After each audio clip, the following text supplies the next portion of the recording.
mayabang na Duterte supporter noon, mga kababayan, eto, namamalimos na ngayon.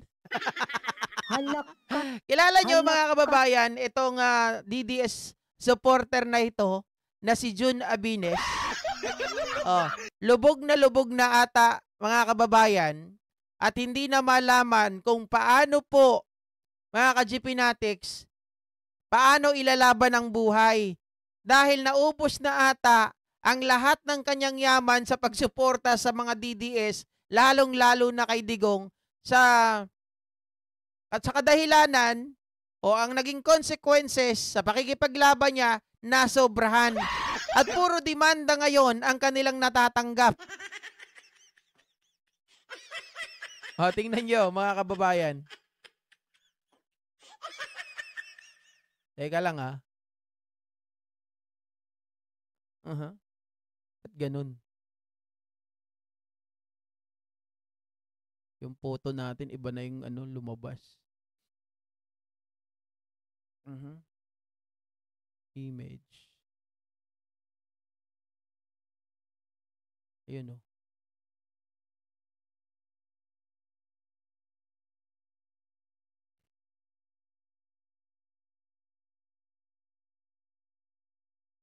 Ala. O, ayan, mga kababayan, mga ka-GPnatics.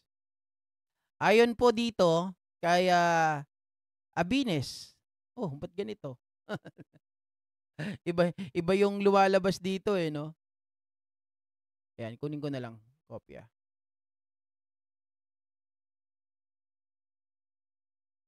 So, ayon po dito mga kababayan, mga ka-GPnatics, sabi niya ganon, may legal troubles. Now, in Manila for a legal battle, I may lose. I may fail. I may die. But I will die with my boots on. Oy. The enemy is very powerful. They use the full might and resources of the government to silence me. They use taxpayers' money to harass me and crush me morally, mentally, and financially. So, ayun daw, mga kababayan. I fight with bare hands with my own scarce resources, with my own sweat, blood, and tears, inspired by the moral support of DDS. Nagpapaawa pa. Surviving with the help of good-hearted people who extended financial support and in kind on their own volition and free will. I am but a foot soldier in this big war, a mere pawn in the chessboard, totally expendable, ready to die in the battlefield. If it takes blood to fertilize our barren land of patriotism, I am giving mine for free. We will not be silenced. Diyos mio, Marimar. Ewan ko ba kasi mga kababayan, mga ka-GPnatics, Philippines is a free country. Alam naman natin yan eh. Meron tayong karapatan, may kalayaan magsalita ng anuman. Pero again, 'di ba? Sa pagsasalita po, dapat meron tong hangganan. Ang pagsasalita, ang free speech, ang freedom of expression, mga ka-GPnatics, is not absolute. Pag alam mo mayroon ka ng kung alam mo na sumusobra ka na sa iyong mga pinagsasabi, dapat kasi ang expression ito ay masasabi po natin na hindi ka tumatapak sa pagkatao ng ibang tao. 'Di ba? Nandun ka lang sa pag-criticize sa kanilang trabaho. Pero kapag ito ay sumusobra na, mga kababayan, doon na pumapasok yung tinatawag na hibang ka na. 'Di ba? Diyan pumapasok yung kasabihan na masyado ka na. 'Di ba? Kung pag sobra, edi kailangan ng kalusin. Kasi kapag ikaw ay pinagbigyan ng pinagbigyan, lalong-lalo na sa paninira mo, at merong naapektuhan na ibang tao, mali ka doon. 'Di ba? Hindi kasi tayo pwede, mga kababayan, kagaya po ng ginawa ni Abines. Ano ba yung naging problema kasi dito? May picture na sa sobrang galaiti nila kay General Torre, Ma'am Susan Nasigawa, salamat. Sa pagkainis nila kay General Torre, nagpalabas sila ng fake news na itong si General Torre, mga kababayan, ay na-hospital. Alam mo ang kanilang sinabi doon, ang caption, buti nga sa'yo. Gaba mo yan, nakarma ka na. 'Di ba? Pero mga kababayan, sa pagpo-post ng ganon, kumalat yan sa social media. Siyempre may pamilyang nag-alala, may pamilya na halos, mga kababayan, hindi na nila kinaya. Nahirapan sila dahil ito nga ang kanilang padre di pamilya, ang kanilang tatay or asawa ay nandoon sa ospital. Oh, nagdulot po ito ng takot. Nagdulot ito ng masasabi natin, mga kababayan, na panic sa kabilang parte. Doon po sa pinagbibintangan mo. So, yung expression na freedom of expression na sinasabi mo na yan, kapag hindi yan totoo, ay talagang mayroong kaakibat na kaso. Diba? Hi, Ma'am Irish. Pogi ba? Sana all. Diba? Kaya sumusobra na sila, mga kababayan, mga ka-GPnatics. Ngayon, kung titingnan naman natin, mga kababayan, meron dito, itong sila Crisetio. Ang sinasabi nila ay ito, sinilagpas ko na, nilakihan ko na ha. Ayan, sabi niya, sabi ni Criset, mga kababayan, dear friends kasi may kailangan. As some of you may know, many of us were called by 19 Congress to the TRICOM for their investigation on Pogo-funded, narco-funded bloggers.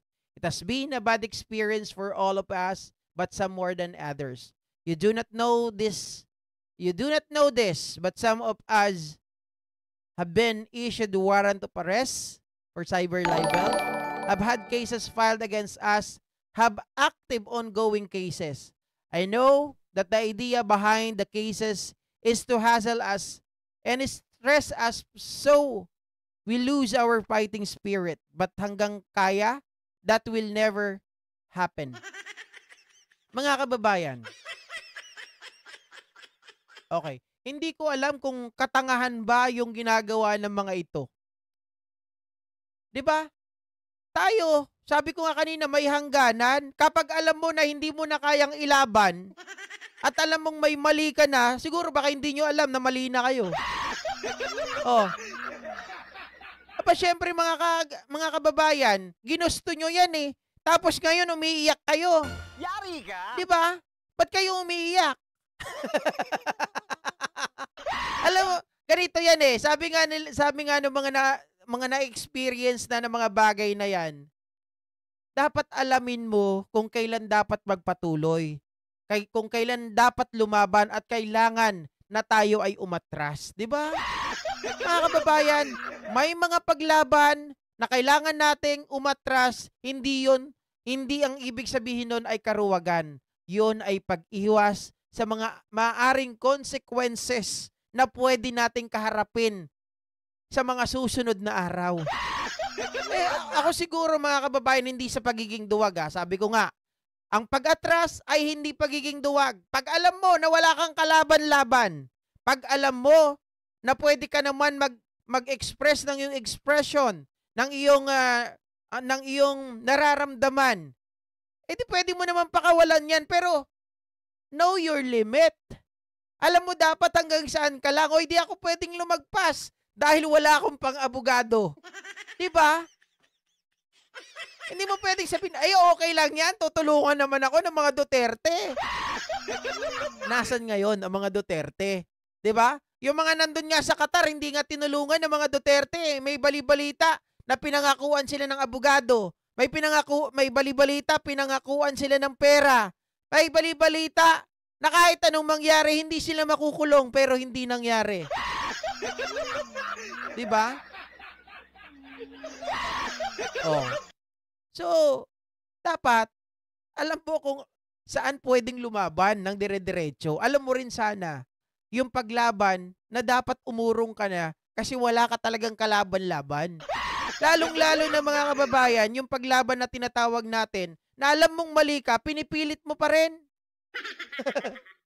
Diba? Oh, sabi ni Ma'am Elnora, Ma'am Brenda Parton, shoutout. Sabi niya ganun, kailangan alamin mo muna laban. Alamin mo muna yung laban bago mo pasukin. 'Di ba? Pag-aralan mong maigi. Alam mo dapat yung mga consequences ng bawat isa. Alam mo dapat yung kahihinatnan nung ginagawa mo. May mangyayari pa ba sa buhay mo o patapon na yan? Pag sumulong ka na alam mong talo ka, mga kababayan, ang tawag dyan, katangahan. Ay, hindi mali pala, GP. Ang tawag dyan, pag dumiretso ka, alam mong talo ka, lumaban ka pa rin, ang tawag dyan, DDS ka. Diba? Parang mga timang naman kasi itong mga to eh. Ako nga guys, sa totoo lang eh. Nung Duterte, ako sinuportahan ko rin si Digong. Oh, may pagkakataon ako na mag-ingay na mag-ingay. Eh, problema, mag-ingay ka na mag-ingay. Yung teacher nga na nagsabi, oh, pategi mo to. Oh, magbabayad ako ng ganito. Ano nangyari? Wala. Mga kababayan, nahuli pa si kuya, si teacher. Oh, kaysa ako, kaya sabi kung ganun, tingnan natin yung pagkakataon. Pero nakalimutan yan kasi nung nag-BBM Sara, parang binaliwala ko na rin si Digong kasi akala ko okay si Sara. 'Di ba? Sabi ni Maricel Malan, ipaglaban mo kung tama ka. Ay kung alam mong tama ka, pwede naman 'yan. Pero hanggang saan mo kakayanin? 'Di ba? Hanggang saan mo kakayanin? Mahirap kasi ng sulong ka ng sulong, kahit tama ka, eh hindi mo naman kayang sumulong. Alam mong walang mangyayari. 'Di ba? Kita mo, alam mo ang pinakahalimbawa ng sinabi ko. Yung mga biktima po ng extrajudicial killings ng war on drugs ni Digong. Nung panahon ni Digong, mga kababayan, anong ginawa nila? Nag-file ng case. Walang nangyari. Nanahimik sila. Nag-antay ng tamang pagkakataon na palitan ng presidente. O ayan, mga kababayan, yan ang taong matatalino. Kasi they all know, walang mangyayari, wala silang magagawa. Pag sa aksaya ng pera, pag-aaksaya ng panahon, baka mapatay pa sila. 'Di ba? Oh. Nung nagpalit ng administrasyon, nakita nila, uy, okay si Pangulong Bongbong Marcos. O, doon sila nag-push. O, anong nangyari ngayon? Si Digong nandoon na sa dahig. Di ba? Nagets niyo yung point ko, guys? Alam nyo kung kailan uurong. Alam nyo kailan susulong. Ganun talaga yan eh. Kasi, aantayin mo yung right timing. Oh. Ang lahat ng tao, tayo po, mga kababayan, based on my experience, talagang ang lahat ng bagay ay may right timing. Hindi yan nakukuha sa mabilisan. Hindi yan nadadaan sa init ng ulo. Hindi yan nadadaan sa masyado kang sabihin mo, napakapanatiko mo sa isang tao. Hindi yan nadadaan sa ganun. Sa right timing, diba? Kasi kung talagang para sa'yo yan eh. O, bakit kanyo, mga ka-GP Natics? Ito na lang, sa sarili ko na lang na buhay, yung timing na sinasabi ko. O, ito yung pagkakataon na masasabi ko sa inyo na dapat ipagpatuloy mo hanggat makuha mo yung goal mo. Ilang beses ako na-demonetize dati. Na kumikita naman ako dati nung bago pumasok sa politika, 50,000 every month. Oh, meron pa akong mga sideline, nagpapagawa ng video, ina-narrate ko. Pumasok ako sa politika, talunan. Talunan! Pero inyo, magla-live, wala akong kinikita, 9,000 lang pinakamalaking kita ko dati, nag-political commentator ako. 'Di ba, yung sumasama ako sa mga rally-rally, yun lang yung pinakamalaki kong kinita. Mas madalas, wala. Mabuti na lang, meron din mga papano na tumutulong, si JDB nandyan, yung ibang kagrupo, libre nila yung pagkain. Pero hindi ako sumuko. Yun yung tama na hindi tayo sumuko. Kasi may right timing, ibibigay talaga sa'yo ng Diyos kung para sa'yo talaga, mga kababayan. Wala naman akong talo eh, kung tutuusin. Sinubukan ko, alam ko ito ako masaya. At the same time, dito ko nakukuha yung satisfaction ko. Pag-antay kami ng ilang taon, 2, 3. Oh, dumating. Eto na, mga kababayan, awa ng Panginoong Diyos. Diba? Dapat bago mo ipaglaban ng iba, alamin mo muna kung panalo. Tama? Diba? Oh, pinaglalaban mo yung iba. Ang tanong kasi diyan, pinaglalaban ka ba nila? Oh, ito yung sagot diyan. Nakita nyo si Hanilet, mga kababayan. Yung mga supporter nila sa Davao, doon sa bahay, 'di ba? Sa bahay nila Digong, yung lumang bahay. Nakaabang, nakaabang doon, nagbabantay. Nung nagalit si Hanilet, pinalayas yung mga tao doon. Ayaw niya na daw makita. Oh, kita nyo, pinaglalaban nyo sila, tapos kayo, hindi pinaglalaban. Ang tawag doon, mga kababayan, magbago na kayo. Magbago na kayo ng taong kakampihan dahil hindi worth it sila na pagsilbihan. Sabi ni Nanette 10, Sir GP, nakakasama lang ng loob dahil meron pa rin talagang tao na sarado ang puso't isipan. Naniniwala pa din sa kasamaan at ayaw buksan ng mata sa katotohanan. Sumusuporta pa rin sa mali. Well, mga kababayan, depende kasi yan kung ano, hindi natin sila masisisi. Yung iba kasi, na-feed sila ng mga balita na makakapagsabi, mga kababayan, or para yung utak nila ay magsarado. Yan kasi yung mali dati.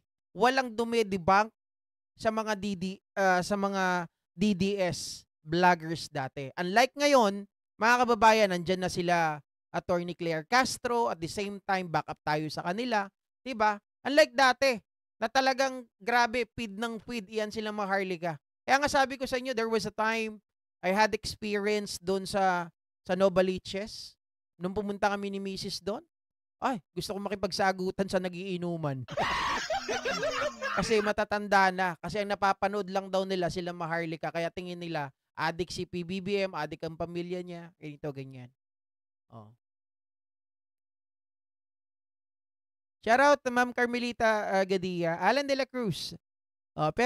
Pero naramdaman mo na darating din ang panalo mo kung itutuloy mo. Tama. Pero, mga kababayan, it depends on the situation. Nasa sayo talaga yan. 'Di ba? Alam mo talaga kung kailan susuko, kailan titigil, kailan magpapatuloy. Nasa sayo talaga yan. Oh. Malapit kayo sa Novaliches. Nanggaling kami dyan nung nakaraan, nagpagawa ako ng sasakyan, mga kababayan. Oh. Alright. So ito naman, pag-usapan natin, nadami pa.